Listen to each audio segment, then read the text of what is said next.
Ngomong-ngomong, kalian pernah gak sih melihat kata-kata dari postingan di sosial media atau dari web novel yang menyebutkan tentang alam semesta sedang mendukungku atau alam semesta sedang berpihak kepadaku? Nah, kalian tahu gak sih sebenarnya apa itu alam semesta atau jagat raya ini? Kalau begitu, mari simak pembahasannya pada video berikut ini.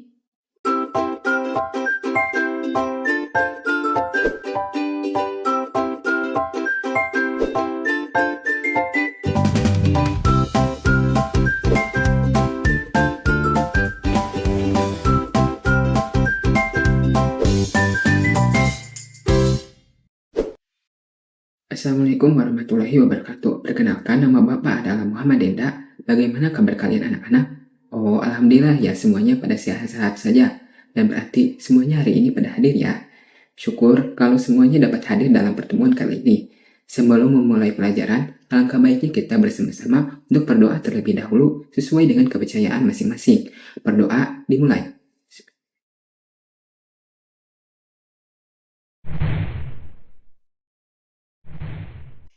Sebelum lanjut ke materi, di sini Bapak akan menjelaskan tentang tujuan dalam pembelajaran kali ini, yaitu yang pertama menjelaskan pengertian alam semesta, teori geosentris, dan teori heliosentris. Yang kedua, yaitu mengidentifikasi teori-teori pembentukan alam semesta seperti teori ekspansi dan kontraksi, teori steady state, dan teori Big Bang. Yang ketiga, yaitu menjelaskan pengertian galaksi dan mengklasifikasikan galaksi berdasarkan bentuknya. Yang keempat, dan terakhir, yaitu menjelaskan pengertian bintang.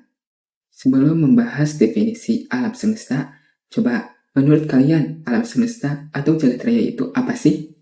Oh, luar angkasa, planet, bintang, galaksi. Wah, pada pinter-pinter ya anak murid Bapak. Pasti kalian semuanya saat sudah dewasa bisa menjadi astronot atau bekerja di NASA. Amin. Nah, sebenarnya yang kalian sebutkan tadi itu benar-benar saja, karena hal tersebut merupakan bagian dari alam semesta. Definisi alam semesta atau jagat raya adalah seluruh ruang waktu yang kontinu, tempat kita berada dengan energi dan materi yang dimilikinya. Kalian pasti bertanya-tanya apa sih maksud dari kontinu di sini? Mari Bapak jelaskan. Kontinu di sini artinya alam semesta itu tidak hanya diam, yakni komponen-komponen penyusun di dalamnya seperti planet, bintang, galaksi, dan materi lainnya terus berkembang dan bergerak. Apa sih buktinya? Nah, buktinya yaitu adanya waktu siang dan malam di bumi akibat gerak rotasi bumi, atau adanya musim hujan dan kemarau di Indonesia akibat gerak semu matahari, seperti yang sudah dijelaskan pada pertemuan-pertemuan sebelumnya. Karena alam semesta itu selalu bergerak dan berkembang, kalian pasti berpikir, seberapa luas sih alam semesta itu? Nah, saking luasnya alam semesta, maka cara menghitung jaraknya tidak bisa memakai ukuran meter, melainkan memakai ukuran tahun cahaya, di mana satu tahun cahaya sama dengan 9,46 eksponen 12 km. Luas alam semesta menurut beberapa ahli yaitu sekitar 93 miliar tahun cahaya, dan hingga saat ini alam semesta terus mengembang dengan kecepatan 67,5 km per detik per mega per second. Sejak zaman dahulu, manusia selalu penasaran tentang apa sih yang menjadi pusat dari alam semesta itu, sehingga muncul adanya teori geosentris pada abad ketiga sebelum Masehi, yang pertama kali dikemukakan oleh Aristoteles. Teori ini menjelaskan bahwa bumi adalah pusat alam semesta, dan semua benda-benda langit, termasuk matahari, bulan, planet, dan bintang, berputar mengelilingi bumi. Asumsi ini muncul karena manusia pada zaman dahulu ketika melihat benda-benda langit dengan mata kosong atau tanpa alat pembantu seperti teleskop karena belum ditemukan. Pada puncaknya, teori ini semakin populer oleh Ptolemeus karena beliau menciptakan sistem Ptolemaic yang menggambarkan bahwa bumi sebagai pusat dari alam semesta. Tahu gak sih kalian, sebenarnya pada saat itu orang-orang yang tidak mempercayai teori geosentris dan bahkan menentangnya bisa mendapatkan hukuman mati loh. Ih, seram ya. Seiring berjalannya waktu, yaitu sekitar 1000 tahun setelahnya, teknologi pengamatan luar angkasa juga semakin berkembang, sehingga mulai muncul teori baru yang berkebalikan dengan teori geosentris, yaitu teori heliosentris. Teori ini menyatakan bahwa matahari adalah pusat dari alam semesta, dan planet-planet termasuk bumi mengelilingi matahari. Teori heliosentris pertama kali diperkenalkan oleh Copernicus pada abad ke-16, yaitu melalui model heliosentris, yang menggambarkan bahwa matahari sebagai pusat dari alam semesta. Teori ini juga dikembangkan oleh Galileo Galilei dengan penemuannya yaitu teleskop. Seiring waktu, dengan teknologi yang semakin berkembang dengan pesat, pemikiran tentang pusat alam semesta yaitu teori heliosentris juga semakin berubah. Hingga saat ini, peneliti masih belum bisa memastikan sebenarnya apa yang menjadi pusat dari alam semesta. Untuk sesi selanjutnya, Bapak akan menjelaskan teori pembentukan alam semesta. Secara umum, teori pembentukan alam semesta dibagi menjadi 3. Yang pertama yaitu teori ekspansi dan kontraksi, yang kedua yaitu teori steady state, dan yang ketiga yaitu teori Big Bang. Yang pertama, Bapak akan membahas mengenai teori ekspansi dan kontraksi, atau bisa disebut juga sebagai teori osilasi. Teori ini menyatakan bahwa alam semesta terbentuk melalui sebuah siklus, ekspansi atau mengembang, dan juga kontraksi atau memampat. Jika kalian kurang paham, bayangkan kalian sedang meniup sebuah balon, maka balon tersebut akan mengembang, kemudian kalian lepaskan ujung balon atau lubang balon yang sudah ditiup. Maka balon akan kembali mengempis atau memampat karena udara di dalam balon akan kembali keluar. Nah, teori ini menggambarkan bahwa alam semesta itu mempunyai sebuah siklus, yang tentunya siklus ini terjadi sangat lama, yaitu diperkirakan mencapai 30 miliar tahun cahaya. Awal mulanya, alam semesta itu terbentuk karena adanya ekspansi atau mengembang, yakni materi-materi alam semesta seperti planet-planet, bintang-bintang, galaksi, dan materi lainnya akan terus bergerak sehingga saling menjauh satu sama lain. Hingga pada satu titik, alam semesta ini akan menjadi jenuh, kemudian akan kembali kontraksi atau memampat akibat adanya pelepasan energi atau panas. Di dalam siklus ini terbagi menjadi 2 kondisi, yaitu adanya ledakan besar atau sering kita sebut sebagai Big Bang, dan juga kontraksi besar atau yang disebut juga sebagai Big Crunch. Menurut kalian, saat ini alam semesta kita sedang berada di kondisi yang mana? Yap, benar, yaitu di sini. Karena menurut teori, diperkirakan umur alam semesta kita adalah sekitar 13,8 miliar tahun cahaya semenjak terjadinya Big Bang. Teori ini dikemukakan oleh astrofisikawan Inggris yaitu Fred Hoyle pada tahun 1948.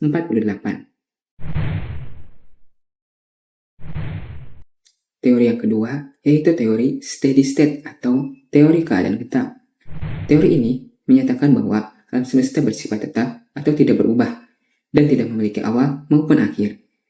Teori ini dikemukakan oleh fisikawan Inggris yaitu Sir James Hopwood Jeans pada tahun 1920. Teori ini berpendapat bahwa alam semesta selalu mengembang, tetapi kerapatan rata-ratanya tetap konstan karena adanya penciptaan materi-materi baru yang terus-menerus. Misalnya, kalian bayangkan lapangan sekolah yang diperluas karena saat upacara lapangan terlalu sempit untuk menampung para siswa. Namun, dengan diperluasnya lapangan tersebut, sekolah malah menambah jumlah penerimaan siswa di setiap tahunnya, sehingga lapangan tersebut masihlah terasa tetap sempit. Pada awal abad ke-20, teori ini sempat populer, namun pada pertengahan abad ke-20, yaitu tahun 1950, ditemukan banyak sekali bukti-bukti yang berlawanan dengan teori ini. Selain itu, terdapat kelemahan-kelemahan dalam teori ini, yakni yang pertama tidak dapat menjelaskan bagaimana materi baru itu tercipta. Yang kedua, tidak dapat menjelaskan bagaimana alam semesta itu dapat mengembang, sehingga teori ini ditolak. Pasti, ketika kalian pertama kali mendengar tentang pembentukan alam semesta, di otak kalian muncul sebuah kata, yaitu Big Bang. Karena memang teori pembentukan alam semesta yang hingga saat ini populer dan juga banyak diyakini di seluruh dunia. Tapi sebenarnya apa sih Big Bang itu?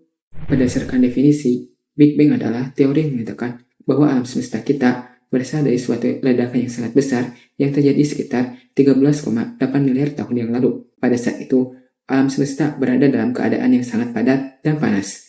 Namun, pada satu titik, terjadi ledakan yang sangat besar sehingga alam semesta mulai mengembang dengan sangat cepat dan mengeluarkan ruang, materi, dan energi seperti planet-planet, bintang, dan galaksi.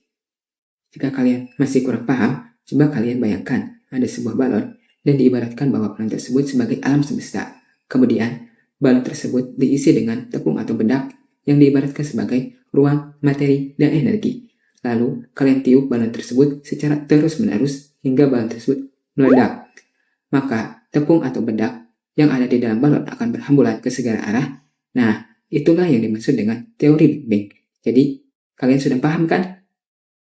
Teori ini sangat berlawanan dengan teori steady state atau teori keadaan tetap, di mana di dalam teori tersebut menyatakan bahwa alam semesta tidak ada awal dan akhir. Sedangkan dalam teori Big Bang, alam semesta berasal dari ledakan yang sangat besar. Teori Big Bang pertama kali dikemukakan oleh Edwin Hubble, yaitu ahli astronomi asal Amerika Serikat pada tahun 1929. Munculnya asumsi dari teori ini yaitu bermula saat Edwin Hubble mengamati galaksi-galaksi di luar angkasa menggunakan teleskop. Ia mengamati bahwa galaksi saling menjauh satu sama lain, sehingga dia mulai berpikir bahwa galaksi-galaksi tersebut mungkin dulunya berasal dari satu titik atau satu tempat yang sama. Galaksi di luar angkasa memiliki kenampakan seperti awan yang bercahaya. Cahaya-cahaya tersebut merupakan sebuah bintang. Jadi, apa sih definisi dari galaksi itu? Secara etimologi, galaksi berasal dari bahasa Yunani, yakni galaxias, artinya semacam susu.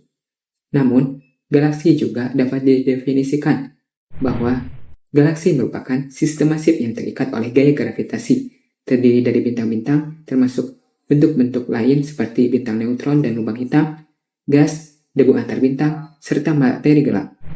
Karena hingga saat ini, manusia hanya dapat melihat galaksi dari jauh, maka klasifikasi galaksi hanya berdasarkan visual dari bentuknya saja. Klasifikasi galaksi dikemukakan oleh Edwin Hubble pada tahun 1936. Klasifikasi galaksi dapat dibagi menjadi 4 kategori, yakni galaksi elips, spiral, lentikular, dan irregular atau tak beraturan. Galaksi yang pertama adalah galaksi elips. Galaksi ini memiliki bentuk yang bulat, agak datar, dan agak memanjang ke bawah. Galaksi ini juga terdiri dari bintang-bintang yang sudah tua, serta 10-15% galaksi yang ditemukan di alam semesta merupakan galaksi elips. Contoh dari galaksi elips adalah M87. Galaksi yang kedua adalah galaksi spiral. Galaksi ini memiliki visual yang indah, memiliki bentuk yang rata karena gerakan rotasinya yang sangat cepat, memiliki diameter yang cukup besar, dan juga menyerupai spiral atau cakram. Dalam galaksi ini terdapat lengan spiral yang merupakan tempat memunculkan bintang, sehingga warnanya menjadi lebih terang. Galaksi spiral juga merupakan galaksi yang paling banyak ditemukan di alam semesta, yaitu sekitar 60%. Contoh dari galaksi spiral adalah galaksi Andromeda. Selain itu, galaksi spiral memiliki jenis lagi di dalamnya, yakni galaksi spiral berbatang karena memiliki palang di tengahnya. Galaksi dengan bentuk ini ditemukan dalam 2/3 dari galaksi yang berbentuk spiral. Contoh galaksi berbatang adalah galaksi kita, yaitu galaksi Bima Sakti. Tahukah kalian bahwa galaksi Andromeda merupakan galaksi terdekat dengan galaksi kita? Galaksi Andromeda mempunyai sebutan sebagai galaksi kanibal karena galaksi Andromeda bergerak memakan atau menabrak galaksi-galaksi lain yang lebih kecil di jalur lintasannya. Galaksi-galaksi kecil tersebut pada akhirnya menjadi bagian dari galaksi Andromeda. Ada info menarik nih anak-anak, bahwa sebenarnya galaksi Andromeda sedang bergerak mendekati galaksi kita, yaitu galaksi Bima Sakti. Serem ya kalau semisal kedua galaksi ini bertabrakan. Bagaimana dengan nasib bumi dan juga manusia yang hidup di dalamnya? Tapi tenang kok, menurut beberapa peneliti, tabrakan ini akan terjadi sekitar 4-5 miliar tahun lagi loh. Galaksi yang ketiga adalah galaksi lentikular. Galaksi ini menyerupai disk besar dan tidak memiliki lengan spiral, serta galaksi ini telah kehilangan sebagian besar interstellarnya atau tempat pembentukan bintangnya, sehingga sudah jarang terjadi pembentukan bintang di dalamnya. Contoh dari galaksi ini adalah galaksi Sombrero. Galaksi yang keempat dan terakhir adalah galaksi irregular atau tak beraturan. Galaksi ini banyak mengandung gas dan debu, serta disebut tak beraturan karena bintang di dalamnya tidak tersusun. Karena bintang-bintang tersebut tidak tertarik oleh gaya gravitasi dari pusatnya. Contoh dari galaksi ini yaitu galaksi Magellan Besar. Ngomong-ngomong soal pusat galaksi, apakah kalian pernah berpikir apa sih pusat dari galaksi itu? Menurut beberapa sumber, pusat galaksi berupa kumpulan dari bintang-bintang yang sangat besar, sehingga gaya gravitasi yang dihasilkan sangat besar dan mampu menarik bintang-bintang di sekitarnya. Selain itu, terdapat pusat galaksi yang berupa lubang hitam atau black hole. Contohnya yaitu galaksi kita, yaitu galaksi Bima Sakti. Kalian pasti pernah kan melihat langit baik di malam hari ataupun di siang hari. Nah, kalian pasti melihat benda-benda langit yang memiliki cahaya dan menganggap bahwa itu semua adalah sebuah bintang. Tapi sebenarnya tidak semua benda langit yang memiliki cahaya disebut sebagai bintang loh. Secara sederhana, benda langit yang dapat disebut sebagai bintang adalah benda langit yang memiliki cahaya yang dihasilkan dirinya sendiri. Sementara, benda langit yang memiliki cahaya, namun cahaya tersebut diperoleh dari pantulan cahaya suatu bintang, maka benda langit tersebut disebut sebagai bintang semu. Berdasarkan ilmu astronomi, bintang dapat didefinisikan sebagai semua benda masif bermasa antara 0,08 hingga 200 kali massa matahari yang sedang dan pernah melangsungkan pembangkitan energi melalui reaksi fusi nuklir. Apa sih reaksi fusi nuklir itu? Reaksi fusi nuklir secara sederhana dapat diartikan sebagai proses peleburan dari dua atau lebih inti atom. Peleburan inti atom tersebut menciptakan atom baru yang menghasilkan sebuah energi. Energi tersebut menjadi sumber utama yang menghasilkan cahaya dari sebuah bintang. Contoh dari bintang ini adalah pusat dari tata surya kita, yaitu si matahari. Sementara contoh dari bintang semu adalah satelit bumi kita, yaitu si bulan. Para ahli memperkirakan jumlah bintang yang ada di galaksi Bima Sakti itu sebanyak 200 sampai 400 miliar bintang. Wah, dalam satu galaksi aja udah ada sebanyak itu. Bagaimana dengan jumlah bintang di seluruh alam semesta? Pasti banyak banget kan? Nah, saking banyaknya jumlah bintang yang ada di alam semesta, muncul statement atau kalimat yang dikemukakan oleh seorang ahli pada tahun 1980 yang bernama Carl Sagan, seperti yang ada di samping Bapak ini. Bintang terdekat dari matahari kita adalah Proxima Centauri, yaitu berjarak sekitar 4,27 tahun cahaya, dan Alpha Centauri yang berjarak sekitar 4,40 tahun cahaya. Nah, sekarang kita sudah sampai di penghujung materi pada pertemuan kali ini. Tadi kita sudah membahas apa itu alam semesta atau jagat raya, bagaimana teori pembentukan alam semesta, serta galaksi dan bintang sebagai komponen pembentuk alam semesta. Gimana? Apakah kalian sudah memahami hal tersebut? Jika masih ada yang belum dimengerti, kalian bisa bertanya di kolom komentar di bawah video ini, dan Bapak akan menjawabnya di balasan komentar. Serta, untuk mengetes pemahaman kalian, Bapak sudah menaruh link quiz game di kolom deskripsi ya. Tenang kok, pertanyaan-pertanyaannya gak jauh-jauh dari yang kita bahas tadi. Mungkin hanya di sini saja yang bisa Bapak sampaikan. Jika ada ucapan Bapak yang kurang berkenan, mohon dimaafkan. Wassalamualaikum warahmatullahi wabarakatuh.